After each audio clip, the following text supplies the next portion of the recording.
presentation in the Pawpaw tent at the 25th annual Ohio Pawpaw Festival. It's our 25th year. How many of you guys been here all 25 years?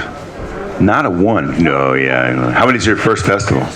Well, there you go. There you go. So welcome. It's quite an interesting time. So we've had many things going on in the tent, and right now we're just kind of like, So Susan's going to talk to us in a minute. After this, we have, I forgot his name. He's going to talk to us about Pawpaws tropical cousins. Okay, so that'll happen at in an hour. At 1:15, so you have about 45 minutes. At 1:15, we're going to announce the winners of the Best Pawpaw Contest. By the way, I'm Rob Brand. I'm supposed to introduce myself. I'm a food scientist, pawpaw scientist at Ohio University. That's my documentation. And I coordinate the activities under the Pawpaw tent. Okay? You need anything else? More of an introduction? That's it. Okay. Cool. Can y'all hear me? Good? No, you got to point it at your mouth. Oh, I'd have to do this. Yeah, there you go. Oh, now I'm a rock star. How cool. Okay, y'all. I'm Susan Owen. I have the Lily Patch Farm in Vilas, North Carolina, which is up in the top northwest corner of North Carolina in the Appalachian Mountains. Our farm is at about 3,100 feet sea level. And I have 42 acres. Most of it's woods. And somebody asked me if it was all flat. It's like, well, sure, it's all flat. It's just all turned up on its edge. So our farm has no flat anything except for our pond. The pond's flat. The rest of it is very hilly, windy roads, those kind of things. Named the farm for the wild Turks cap lilies that grow here. This is what they look like. Very similar to a Carolina lily. One of the main reasons you can tell which one is which is because the Turks cap lily has that green star right here in the throat. So if you see one with a green star, it's a Turks cap, about that tall. Without the green star, it's a Carolina lily. It's a little bit shorter. This is our view from the farm.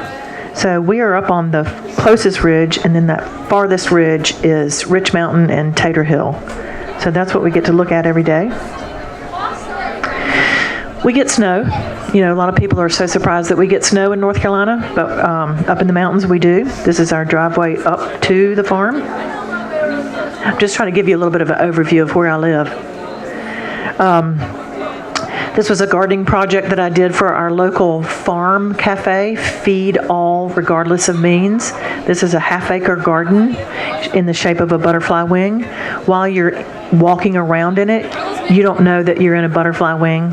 And I kind of made it on purpose just so you didn't really know, but I wanted people to sort of feel that. And I made the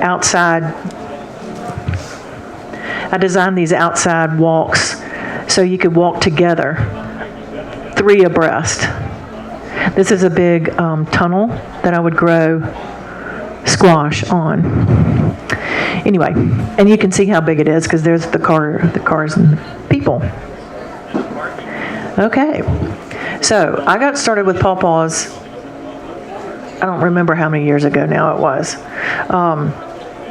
Well, actually, about 30 years ago, I was at a seed swap, and I'll tell you about this in a minute, and that's how I got started. But these are the seeds that I had gathered. Somebody had given me a bunch of pawpaws, and I saved them, and they're so beautiful. You know, they're about that big. They're really pretty. And being the good seed starter that I am, I dried them all out, made sure they were perfectly dry, put them in a big jar, and held them over the winter. So I lost my entire crop the very first year because that's not what you do with a pawpaw seed. I didn't know that. I mean, I've been a seed starter for probably 30 years now, and I've started literally thousands and thousands of seeds. But I didn't know you had to do that to these. So my very first year was a failure, right? You can't stop. You have to keep going. Kind of stubborn like that. This is how I started my seeds in the beginning. I was awarded a small grant. Now listen, you guys, there are grants everywhere. And just do a little bit of research and you're going to find some grants. Just apply to them. The coolest thing about a farmer grant is you don't have to be an English major, right? They're not going to look at your writing to see whether you're putting the commas in the right places, or what they really want to know is your story, what you're going to do, and how you're going to do it. So my very first grant was from a very small group near where I live called Blue Ridge Women in Agriculture. And they have since expanded. They have a wonderful food hub. I can tell you about that later if you want. Anyway, so they gave me $500 to travel to Kentucky State University. And that's the largest research station for pawpaws, I think, in the world, really. So they gave us enough money to travel, spend the night, eat, and pay for gas. And then go all day at Kentucky State University and learn how they start their pawpaw seeds. They don't do it like this. They do it in great big tree pots that hold a gallon of soil each, and they put one seed in each pot. Guess who didn't have enough money to do that? You know, I didn't have enough money to buy that much soil to put one seed in to see if it was even going to grow.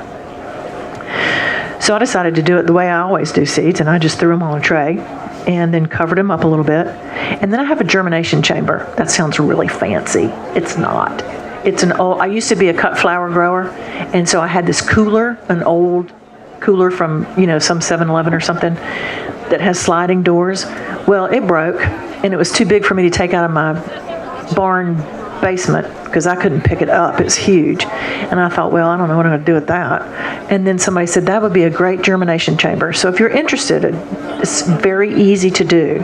You get a farm trough, just a rubber trough, one that you would feed your livestock in, water your livestock in, but it's small. Then you put a hot water element in the side of it, and then waterproof it with, I don't know what you waterproof it with. Charles, what do you waterproof it with? A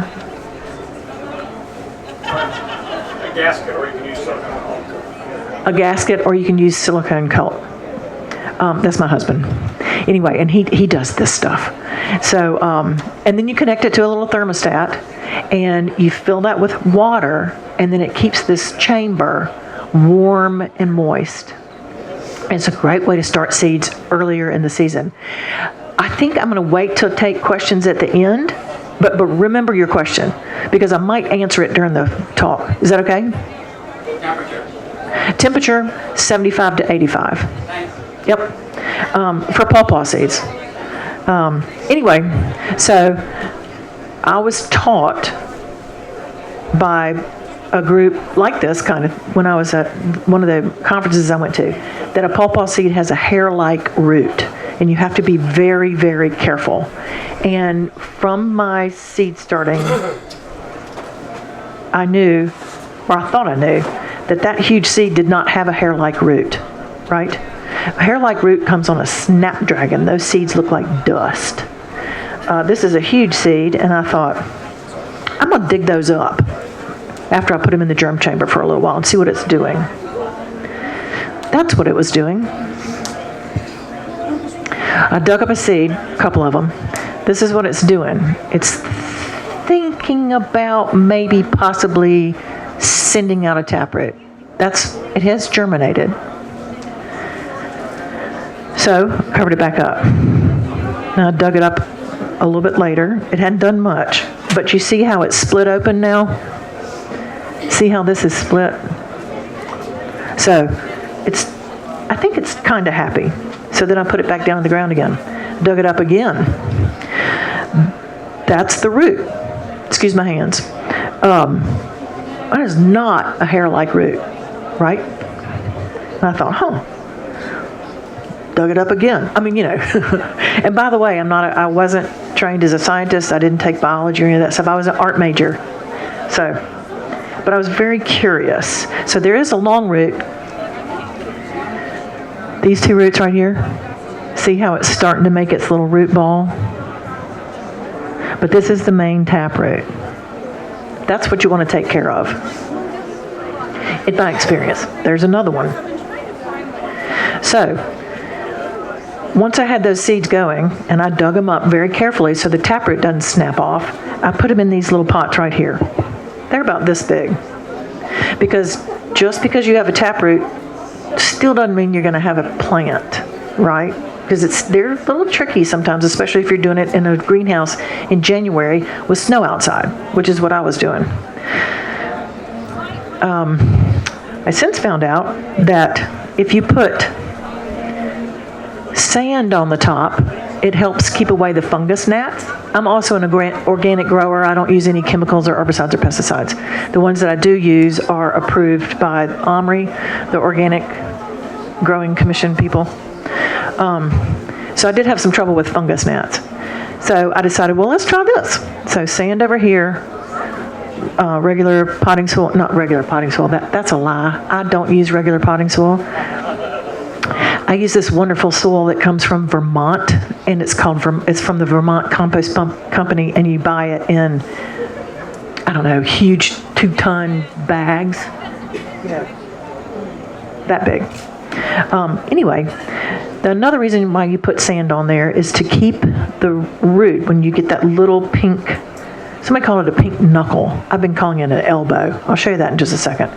But you want it to leave the seed in the soil. You really don't want it to pick that seed up because it's harder on the plant to get rid of the seed. And these are tiny still. There. You don't really want that. Although I've had several, and it's fine, but sometimes it's not. This is what you want right here, and you want this little pink elbow. It's teeny. It's teeny. It's like that big, y'all. You want that to come up out of the soil without the seed coat, if at all possible, because that's what it looks like. Isn't it cute? It's Weensea, and that thing is going to grow into a huge tree, if you're lucky, and have lots of fruit. So here's more of my production. That was on a, let's see, we started it so we potted them up on March 2nd. So they had already been started in January. I don't do it that early anymore because it really doesn't help me. Because we had to have a heated sand bed and all this kind of stuff. It's like, this is a lot of work.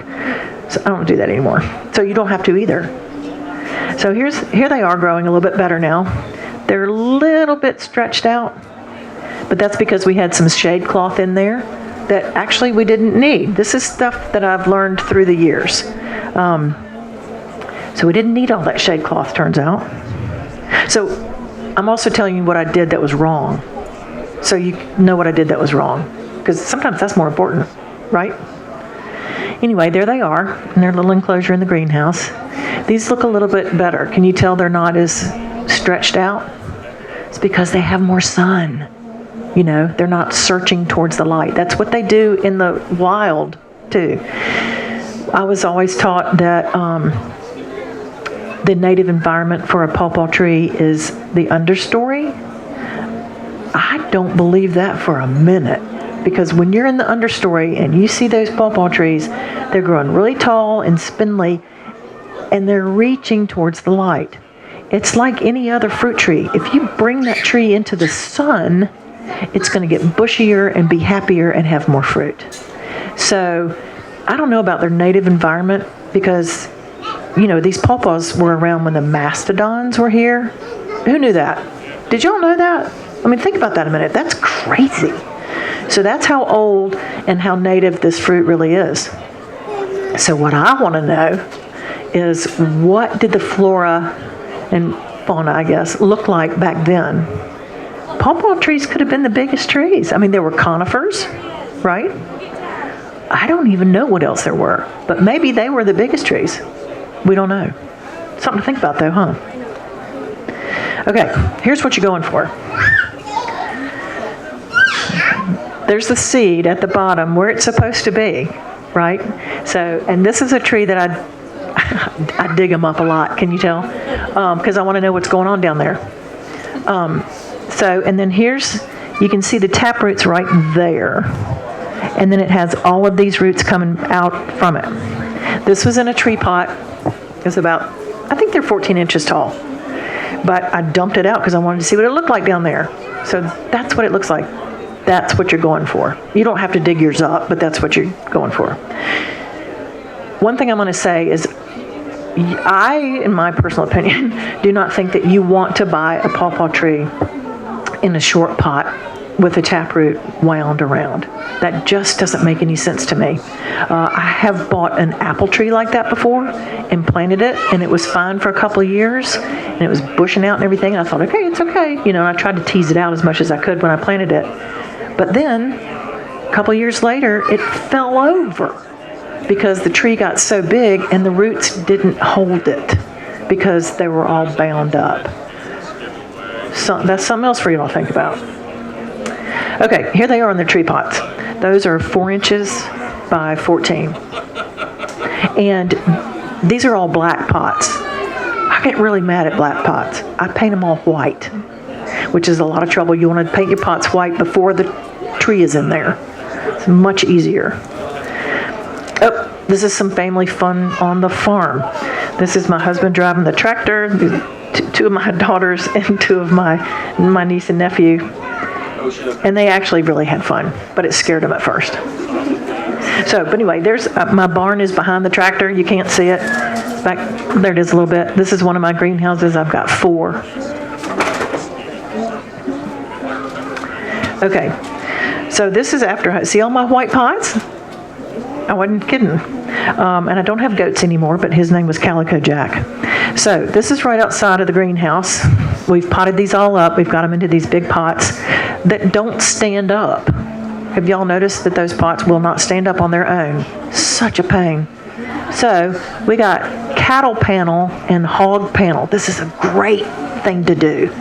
And you put your tables together, cinder blocks, and then those tree pots stand up so nice in that cattle panel, it's perfect. So don't get frustrated because, once your trees get a little bit bigger, you got to spread them out. You can put them in milk crates, but then they're really close together and then they're going to bump into each other as they're growing. So, and then this was, again, when we thought we had to grow them in shade, this was all covered in shade cloth. This was actually before we put the shade cloth on. Now we know we didn't have to do that either. So something else you don't have to do. This is overwintering them in the basement of our barn. Remember me showing you all that snow? So when I was first starting out, I was asking people, how do I overwinter them? And they said, oh, you just heel them in. Well, I have hundreds to heel in. I'm not going to do that. So I thought, well, let's see, what am I going to do instead? So we put them all in the basement of my barn, in the back corner, so it's nice and cool, and hopefully it doesn't freeze. Then we decided, those heat mats that you can buy for the bottoms of your trays? We put heat mats under there and plug it in when we think it's too cold. Now we have a thermostat. It has never frozen in there, but everything goes dormant. It's wonderful. So unheated barn, unheated garage. Careful, you don't want them freeze solid, but that's how you can overwinter them if you're doing production like I am. Or if you just have a few and you're not ready to stick them in the ground yet. Okay, this is the beginning of our orchard. Where we started with 10 trees in a row. We now have 6 rows. We have 60 trees. We did 30 trees, waited a couple years, 30 trees. We're going to wait a couple more years, and we're supposed to plant, the plan is 30 more. And I looked at my husband, and this is, you can't really tell, but this is kind of in a big incline. And I said, I think 60 trees is enough. And he said, let's do 100. I said, well, you're digging the holes. So here he is digging the holes. And yeah, so we weed eated around them, and you can see that's where a tree's going to go. Here, here, here, here, here. So between the trees is 12 feet in the row, and then between the rows is 18 feet, 15 or 18. No, more than that. He says more than that. We have a tractor and a bush hog. That's what we were planning to mow with, so we needed to have enough space. We haven't had our tractor in months because it's broken down. So, the life of a farmer. Here are the holes. So there's an old adage that says you dig a $100 hole for a $10 tree. Anybody ever heard that? That's kind of what you do, especially if you have clay soil. You see my lovely red clay soil? So Trough started digging the holes by hand, I must say. And I came back and said, oh my God, what are you doing? That's a huge hole. You could have planted a Volkswagen in there. I'm not kidding. They were tremendous holes. But they were great holes. So you don't have to do that big of a hole, but this is a wonderful thing to do when you're establishing even just 2 trees in your yard as a landscape. I think they call it lasagna or something now, but I thought I made this up. The big, huge pieces of cardboard overlapping, okay? And then, so what you do is you figure out where you're going to make your hole, you make your hole. Then you backfill it, put your tree in, put some more in, about level.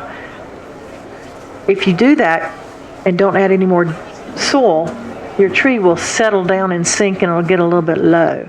So what you really want to do then is once it's level, you put all this cardboard overlapping. You're going to think this is ridiculous, but it's great, I tell you, especially when you've got 60 trees in an orchard.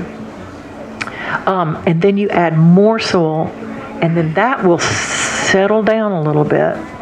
You cover it with mulch, and you have a wonderful mulched circle all the way around your tree, and it's perfect.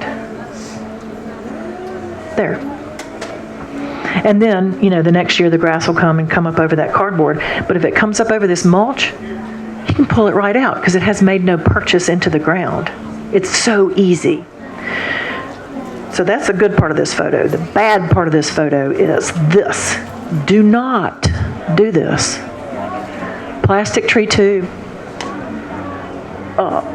plastic stuff at the top, that's to keep the birds out. I should have known these were a bad idea when they said you have to put this plastic stuff at the top to keep the birds out, because the birds will perch there, and they fall in, and they can't get out. That's a terrible idea. So, but you can kind of see the tree right in there. See that little bit of a... Okay. The theory on these tree tubes is that it will force the tree to go up without putting lateral branches out. And then once it gets to the top, it starts to grow. And supposedly you leave the plastic tree tube on until the tree trunk gets big enough to just pop the plastic off. And this was told to me by an expert. Well, that expert had never used these. And now he's not in the tree business anymore. He went back to cattle ranching. So be sure that whatever anybody tells you, that they've really done it. Like the hair-like root was told to me by scientists, but they hadn't grown those seeds. So I was told one time that that's called sloppy and paste. Does anybody understand that? Instead of copy and paste, it's sloppy and paste because they haven't they're just repeating. There's our orchard. So the reason why I don't like those plastic tubes is what happened was they came up this tall. So that's pretty tall. Well, you can't really tell, but it's about 3.5, 4 feet tall before you get a branch. You can have branches on pawpaw trees lower than that. Also, we had to stake every one because they were still trying to grow in that tube, and they got all twisted and weird. And some of them had mice in them. And when they finally get out of the top of the tube, they're moving around because they've got those big leaves on them, and that tube is abrading all the way around the tree. So it makes a weak spot on the tree. Then we were like, ugh, we got to take these things off. So we cut them all off. Then the tree couldn't stand up because it had never had, wind to make it strong. This is a terrible idea. Don't you dare use those things. Okay? If you take anything away from this talk, do not use those things. Or not as tall as they are anyway. So here's another shot of the orchard. And the trees are getting bigger. They're looking pretty good. We've lost a couple along the way. Deer rubbing and stuff like that. So I like to call this picture wild and woolly. That's the way we roll at the Lily Patch Farm. This is ironweed and goldenrod, and we keep all of that for the pollinators. And somebody in here is going to go, oh, but those pollinators don't pollinate the pawpaws, which is true. Who knows what pollinates pawpaws? And? Flies and beetles. No bees. But bees love this ironweed and the goldenrod. And we like to keep our bees around because they pollinate almost all of our food. So pollinators are very important. There's a wonderful tent right back there that talks all about pollinators, and they got great plants at great prices. I know because I bought a bunch of them. So here we are again. See how close all that is to the tree, to the pawpaw tree? We just like it like that. This is wing stem. It's a beautiful plant. These buckets. Okay, so here's another mistake. These buckets are 5-gallon buckets, and we put holes in the bottom and also holes around the outside edge because we don't have an irrigation system yet. We're going to get that soon, and that's something to think about. Pawpaws love a lot of water. So we have a goat shed way up here, and we had, I don't remember how many hundreds of feet of hose down here, and then I would fill up a 5-gallon bucket, and then I would fill up a 5-gallon, let it, drip out. Well, I ran our well dry doing that. You don't want to do that either, right? So drip tape is a good idea.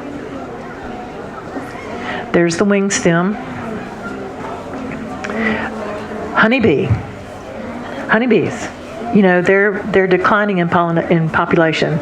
So this honeybee is either a wild honeybee or from my neighbor farmer down the road who keeps bees. See that pollen basket? Do you know that's a pollen basket? It's really cool. Bees have little baskets on their legs, and they fill them full of pollen.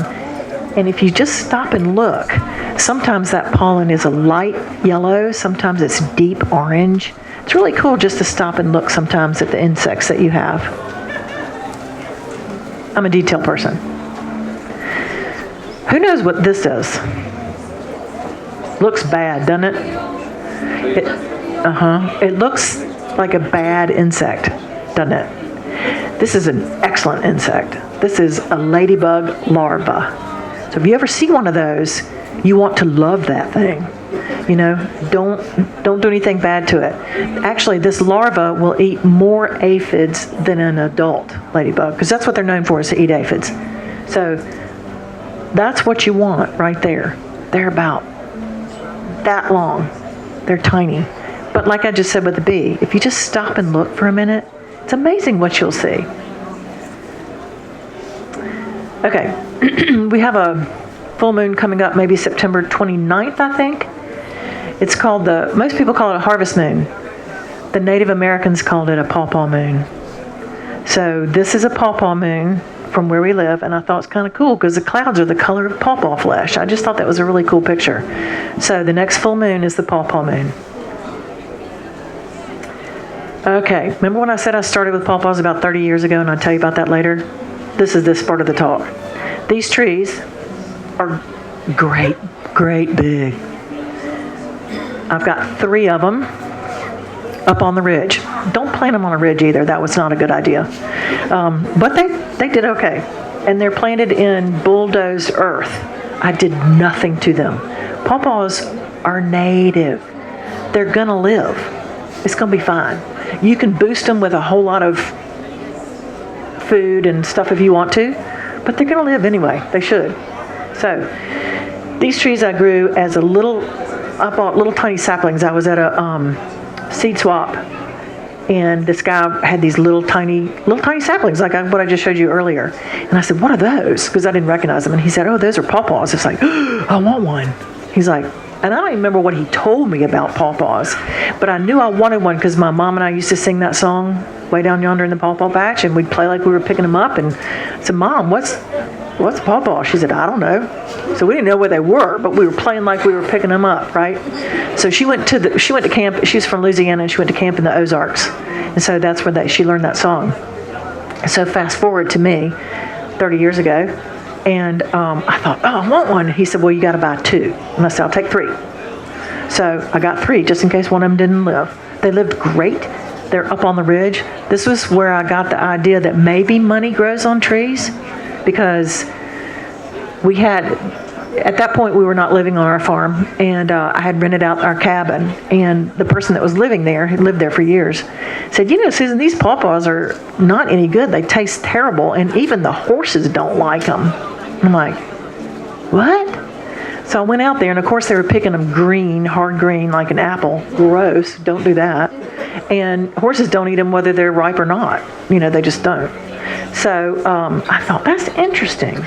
So I had a food broker at the time, because, I'm an organic farmer, and we have lots of other vegetables and fruits and things like that. Not fruits, herbs.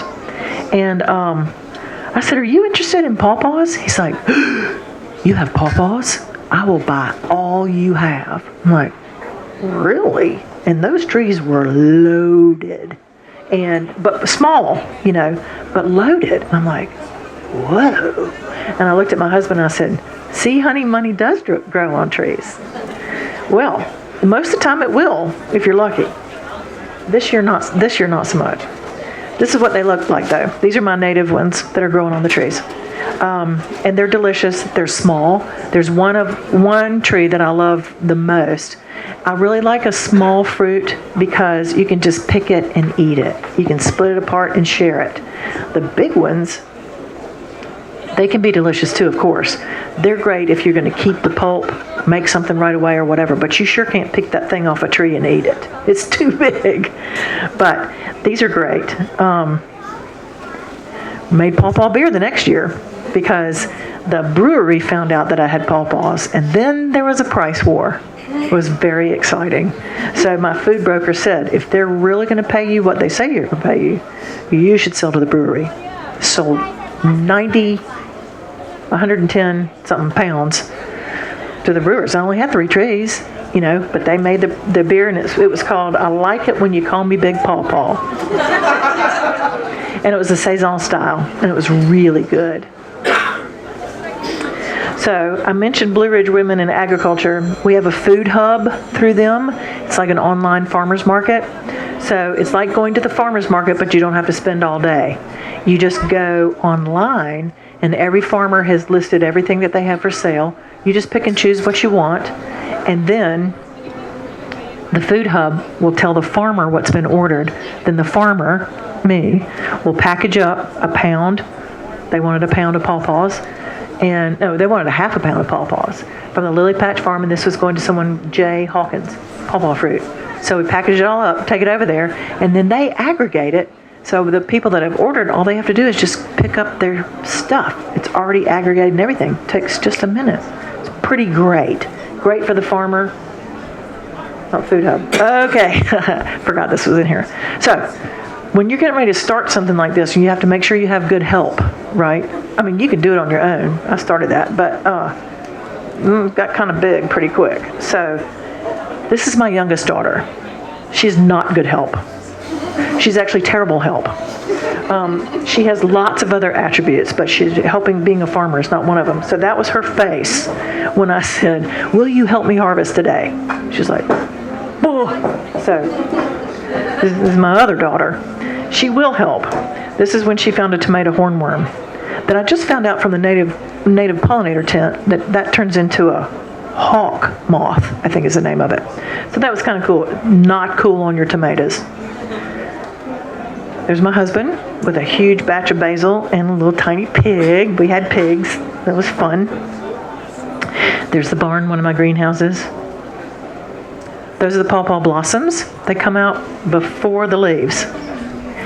And they start at the end of the stem and have these, end of the branch, and have these beautiful blossoms. And then along the way, they have some that aren't quite ready, and then another one that's not quite ready, and they go on back like that. So if these get frozen off, you still have the potential that you will have fruit. Oh, that's me. That's me welding. We also have we do a little bit of iron work too. We have a smithy and do some blacksmithing work and welding. But that's what I wanted to show you too. Zebra swallowtail butterfly. This is one of the main reasons you should grow pawpaws. Fruit, yeah. Trees, beautiful. Zebra swallowtail butterflies, endangered. So, just like with a monarch and milkweed is the only plant that monarchs will lay an egg on. Same with zebra swallowtails and pawpaw trees. It's the only tree a zebra swallowtail will lay eggs on. So, and they're weensy, and you can learn about them. The Ohio Pawpaw Growers Association right there, Alina, knows everything about this, and now I'm excited because I'm going to try and raise some. In North Carolina, in our county, Watauga County, there has never been a certified sighting or like a sighting where somebody has taken a picture. Never. And I have seen zebra swallowtails twice. And so excited. I was jumping up and down trying to find my camera. Where's my camera? Where's my camera? You know, and then it's flying away. They're big and they're astonishing and they're beautiful, and there are probably a lot of them around here. There aren't any in Watauga County except on my farm. I still haven't gotten a picture of them though. I went running after them this year with a video camera that looks like this, you know, and then I stopped and it flew all the way around me like twice. I was like, I still didn't get a picture, but they're there because my pawpaw trees are there. It was really, really cool. Okay, that's the end of my pictures. About the money growing on trees thing. So that was pretty cool for a couple of years. Yeah, I had people buying pawpaws right and left. Everybody wanted to try one. Nobody knows what pawpaws are in North Carolina. So that was pretty awesome. I was selling everything I could sell. It was all I could do to save enough to have pulp to start trying to make other things. This year, no money on the trees. No money. We had a highly unusual, warm, very warm March. Now, I told you where I live, I'm in like zone 5B, so it's usually pretty darn cold in March. We've had our heaviest snowfalls in March. This year in March, we had an extremely warm, long, warm weather event, and my pawpaw trees broke dormancy.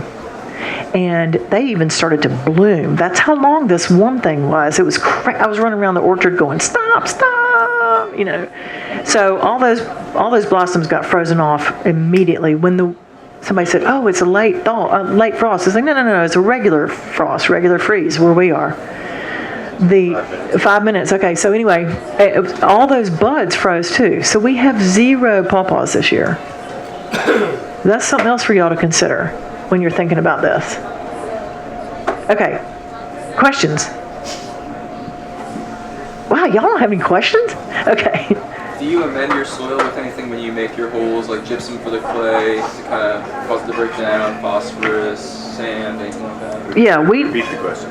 Yes, he wanted to know if we amend the soil that we plant in, because we have clay soil. I want to know if we had gypsum or, what was the other part? Gypsum to break down the clay, or phosphorus. Or phosphorus, yeah. It's hard to introduce phosphorus from it. So, I'm one of those people that kind of does it by feel. You know, I'll do a soil sample every now and then, not very often. I don't overthink this because they're native trees. When we dug those holes, like how I said, when Charles dug the holes, we put in well composted manure and added some good soil back to it, mushed it up all together with the clay, and then put it back in. That's what we did. And then we fertilized every year. Any other questions? I can't believe y'all don't have any questions. Yes?